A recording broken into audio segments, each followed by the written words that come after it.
Cine hero Naga Chaitanya Samantha విడాకులకు మాజీ మంత్రి BRS కార్యనిర్వాహక అధ్యక్షుడు కేటీఆర్ 100% కారణమంటూ మంత్రి కొండా సురేఖ నిన్న వ్యాఖ్యలు చేశారు. ప్రచురించడానికి వీల్లేని స్థాయిలో ఆమె చేసిన మరిన్ని ఆరోపణలు తీవ్ర దుమారాన్ని రేపాయి.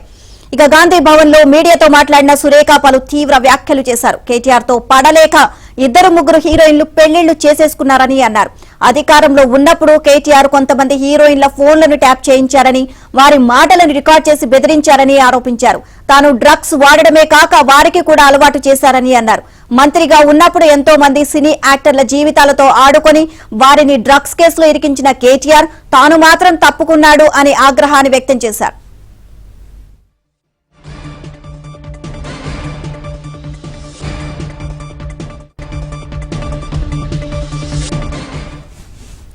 ఈ నేపథ్యంలోనే డ్రగ్స్ ఫోన్ ట్యాపింగ్ కేసుల్ని తమ ప్రభుత్వం సీరియస్ గా తీసుకుందన్నారు. అయితే మంత్రి వ్యాఖ్యల్ని నాగార్జున, అమల, నాగ చైతన్య, సమంత ఖండించారు. అమల తీవ్రమైన పరుష పదజాలంతో సురేఖపై ట్విట్టర్లో విరుచుకుపడ్డారు. మరోవైపు మంత్రి కొండా సురేఖకు కేటీఆర్ లీగల్ నోటీసులు పంపారు. తనపై చేసిన నిరాధార ఆరోపణలని తక్షణం వెనక్కి తీసుకోవాలని, 24 గంటల్లోగా తనకు క్షమాపణలు చెప్పాలని డిమాండ్ చేశారు. లేదంటే చట్ట ప్రకారం ముందుకు వెళతానని, పరువు నష్టం దావా వేస్తానని హెచ్చరించారు. రాజకీయాల కోసమే ఆమె కక్షతో తన పేరును వాడుకుంటున్నారని ధ్వజమెత్తారు. అటు కొండా సురేఖ వ్యాఖ్యలపై జూనియర్ ఎన్టీఆర్, నాని కూడా స్పందించారు.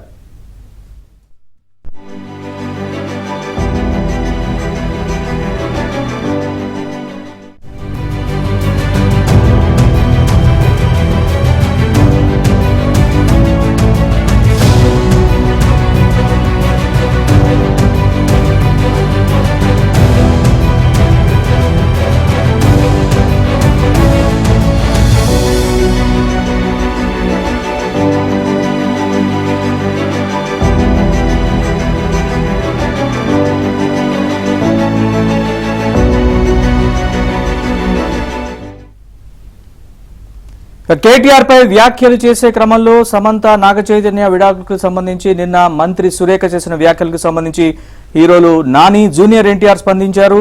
ఇక ఇదే విషయానికి సంబంధించి మరింత సమాచారం మా ఫిలిం బ్యూరో ప్రతినిధి సుజన్ అడిగి తెలుసుకుందాం. సుజన్, చెప్పండి పూర్తి వివరాలు. నిన్న కొండా సురేఖ కేటీఆర్ ను విమర్శించే క్రమంలో సినిమా ప్రముఖులకు సంబంధించి, పర్టికులర్ గా అక్కినేని కుటుంబానికి సంబంధించి వ్యక్తుల పేర్లు తీసుకురావటం, తగిన అంతరం కూడా సినిమా ఇండస్ట్రీ నుంచి కూడా అట్లాగే అక్కినేని కుటుంబం నుంచి కూడా తీవ్రమైన విమర్శలు కొండా సురేఖ ఎదుర్కోవాల్సి వచ్చింది. ప్రధానంగా అక్కినేని కుటుంబం నుంచి నాగార్జున ఈ వ్యాఖ్యలు వెనక్కి తీసుకోవాలి, మీ రాజకీయాల్లోకి మా వ్యక్తిగత జీవితాలని లాగటం సరికాదు, దయచేసి ఈ వ్యాఖ్యలను వెనక్కి తీసుకోవాలని కోరుకుంటున్నాను అని చెప్పేసి కూడా ఆయన చెప్పడం జరిగింది. ఆ తర్వాత అక్కినేని కుటుంబ సభ్యులు సమంత కూడా మాట్లాడడం జరిగింది. అలాగే నాగ చైతన్య, అమల, అఖిల్ కూడా ఈ విషయం మీద ఈ తాము స్పందించాల్సి రావడం చాలా బాధగా ఉంది, కానీ కొన్నిసార్లు తప్పటం లేదు అంటూ కూడా తమ ఆవేదన వ్యక్తం చేస్తూ వచ్చారు. వీళ్ళకి బాధ్యతగా కూడా సినిమా ఇండస్ట్రీ నుంచి జూనియర్ ఎన్టీఆర్, నాని, అలాగే కొంతమంది రచయితలు కూడా దీని మీద కొండా సురేఖ వ్యాఖ్యలను తప్పుపడుతూ కూడా వెనక్కి తీసుకోవాలి, సినిమా ఇండస్ట్రీ కూడా ముక్తకంఠంతో ఖండించాలని చెప్పేసి వాళ్ళు కోరటం జరిగింది. అలాగే వాయిస్ ఆఫ్ ఉమెన్ అంటే తెలుగు సినిమా ఇండస్ట్రీకి సంబంధించి మహిళలకు సంబంధించిన గ్రూప్ ఏదైతే ఉందో ఈ వ్యాఖ్యలను కూడా కొండా సురేఖ వ్యాఖ్యలను పర్టికులర్ గా సమంతను ఉద్దేశిస్తూ చేసిన వ్యాఖ్యలను వాళ్ళు కోట్ చేస్తూ కూడా కొండా సురేఖ దీని మీద సారీ చెప్పాలి అంటూ కూడా వాళ్ళందరూ కూడా కోరటం జరిగింది. ఈ క్రమంలోనే ఈ ఇంత నెగిటివిటీ అనేది ఇండస్ట్రీ నుంచి ఆమె వ్యాఖ్యల మీద రావడంతో కొండా సురేఖ స్పందించడం జరిగింది. సమంతను ఉద్దేశిస్తూ కూడా ఆమె ఒక ట్వీట్ వేయటం జరిగింది. సమంత తన ఆదర్శవంతురాలుగా భావిస్తూ ఉంటాను, కష్టపడి ఎదిగిన క్రమాన్ని ఎప్పుడు కూడా ఆదర్శంగానే చూస్తాను, తనని దిగజార్చే ఉద్దేశాలు కేవలం తన మాటలు ఏంటంటే మహిళలను చిన్న చూపు చూస్తున్న వ్యక్తులను మాట్లాడే క్రమంలో సమంత పేరు రావటం, వేరే రకంగా అది వెళ్ళటం అనేది జరిగింది. కాబట్టి ఈ విషయంలో తన తప్పు అంటే తనకి ఉద్దేశపూర్వకంగా చేయలేదు, తన కామెంట్స్ తను అన్నిలా భావించవద్దు అంటూ కూడా ఈ వివాదానికి ఫుల్ స్టాప్ పెట్టే ప్రయత్నం చేశారు.